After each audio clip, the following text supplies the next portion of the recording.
बहुत बार ऐसा देखने को मिलता है, जो ज़्यादा भगवान की पूजा पाठ करता है वही सबसे ज़्यादा दुखी रहता है। जबकि कोई नास्तिक आदमी भगवान को नहीं मानता, कभी पूजा पाठ नहीं करता, कभी संतों का संग नहीं करता, वही सबसे ज़्यादा सुखी जीवन जीता है। ये सब चीज़ें देखकर कभी कभी तो ऐसा लगता है कि भगवान ही गलत है, भगवान का न्याय ही गलत है। ये कोई कहानी नहीं है, ऐसा हर किसी के साथ होता है। दोस्तों, आज के इस वीडियो में हम आप सबको इसके पीछे के कारण को बताने वाले हैं। भगवान श्री कृष्ण ने स्वयं इसका उत्तर दिया है। आखिर पूजा पाठ करने वाले लोग दुखी और परेशान क्यों रहते हैं? इसका उत्तर भगवान श्री कृष्ण ने श्रीमद् भगवत गीता के माध्यम से बड़ी स्पष्टता के साथ बताया है। तो चलिए फिर शुरुआत करते हैं। नमस्कार दोस्तों, ज्ञान मंच के चैनल पर आप सभी का स्वागत है। अगर आप भी भगवान श्री कृष्ण के भक्त हैं तो कमेंट्स में जय श्री कृष्ण ज़रूर लिखें। तो चलिए शुरू करते हैं आज की प्रस्तुति। दोस्तों, बात द्वापर युग की है।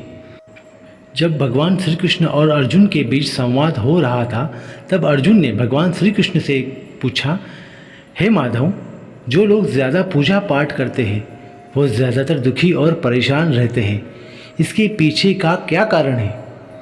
जबकि जो लोग भगवान का नाम भी नहीं लेते, भगवान का स्मरण बिल्कुल ही नहीं करते और हमेशा गलत कार्य में लिप्त रहते हैं, उन लोगों को मैं सुखी देखता हूँ।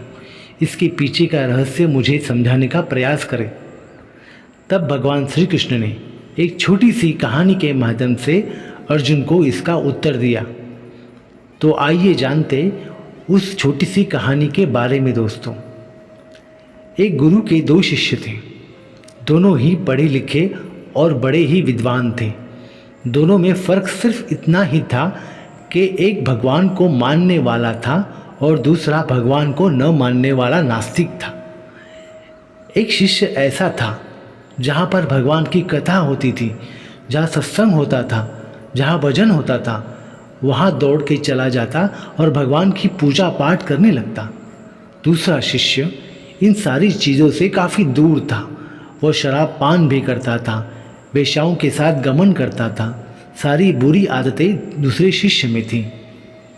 एक दिन क्या हुआ, बुरी आदतों वाला शिष्य शराब पीकर अनाप शनाप बोलते हुए रास्ते में पैदल चलते हुए अपने घर को जा रहा था। अचानक उसको रास्ते में पैसों से भरा एक बैग मिल जाता है। उसकी खुशी का ठिकाना नहीं रहता। वो ज़ोर ज़ोर से चिल्लाते हुए सबको बताता है, मुझे आज पैसों से भरी बैग की थैली मिल गई, मेरा जीवन सफल हो गया। इन पैसों से अपने जीवन की आवश्यकताओं की पूर्ति करूँगा। वही दूसरा शिष्य मंदिर से भजन करते हुए अपने घर को जा रहा था।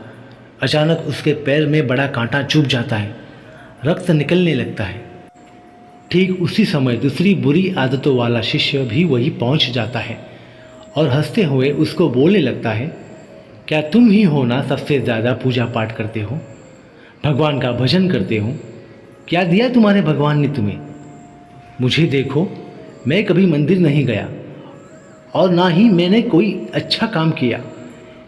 मेरे घर में भगवान का मंदिर भी नहीं है। मैंने कभी अपने घर में सत्यनारायण की कथा नहीं करवाई, भगवान के सामने कभी माथा नहीं टेका। फिर भी मैं कितना संपन्न हूँ, अमीर हूँ, मेरे पास पैसे की कोई कमी नहीं है। सबसे ज़्यादा सुखी जीवन में ही जी रहा हूँ। अच्छे शिष्य को उसकी बात चुभने लगी। उसने मन ही मन विचार किया, हाँ, यह तो सच बोल रहा है। मैं कितना पूजा पाठ करता हूँ और वो कुछ नहीं करता, फिर भी कितना सुखी है। इतना सोचते हुए वो अपने गुरु के पास चला जाता है और यही प्रश्न गुरु से करता है। गुरु जी मुस्कुराते हुए बोले, भगवान जो भी करते हैं अच्छे के लिए ही करते हैं। जिसकी जैसी योग्यता होती है उसको उसके अनुसार फल देते हैं। अब तुम्हारे प्रश्नों का उत्तर तुम जानते हो। भगवान ने तुम्हारे ही पैर में कांटे क्यों चुभाए और उसे पैसे से भरी बैग क्यों मिली? अब सुनो, तुमने पिछले जन्म में बहुत पाप किया था, इसलिए तुम्हारी आज मौत होने वाली थी। तुम बच गए, क्योंकि तुम मंदिर गए थे, तुमने भगवान की पूजा की थी। यही एक कारण है कि तुम्हारी मौत न होकर सिर्फ एक कांटा ही चुभा। अब तुम्हारे मित्र की बात करते हैं। पूर्व जन्म में वो एक संत महापुरुष था, इसलिए उसकी आज किस्मत बदलने वाली थी। करोड़ों अरबों की संपत्ति का मालिक बनने वाला था, मगर इस जन्म में उसने कोई अच्छा काम नहीं किया। इसलिए पूर्व जन्म के फल के अनुसार उसको थोड़े ही पैसे मिले, जबकि वो अरबों की संपत्ति का मालिक बनने वाला था। भगवान को दोष देना छोड़ दो, अपने वर्तमान के समय का सदुपयोग करो, भविष्य अपने आप सुधर जाएगा। इसी प्रकार उसकी आंखें खुल गई और वो फिर से अपने पूजा पाठ में लग गया। तो दोस्तों, आज के लिए इतना ही। उम्मीद करते हैं हमारे द्वारा दी गई जानकारी आपको पसंद आई होगी। तो दोस्तों, यह वीडियो आपको पसंद आई तो लाइक और शेयर ज़रूर कीजिएगा। अगर आपने हमारे चैनल को सब्सक्राइब नहीं किया है तो ज़रूर कीजिए। और हाँ, वीडियो को अंत तक देखने के लिए आपका बहुत बहुत धन्यवाद।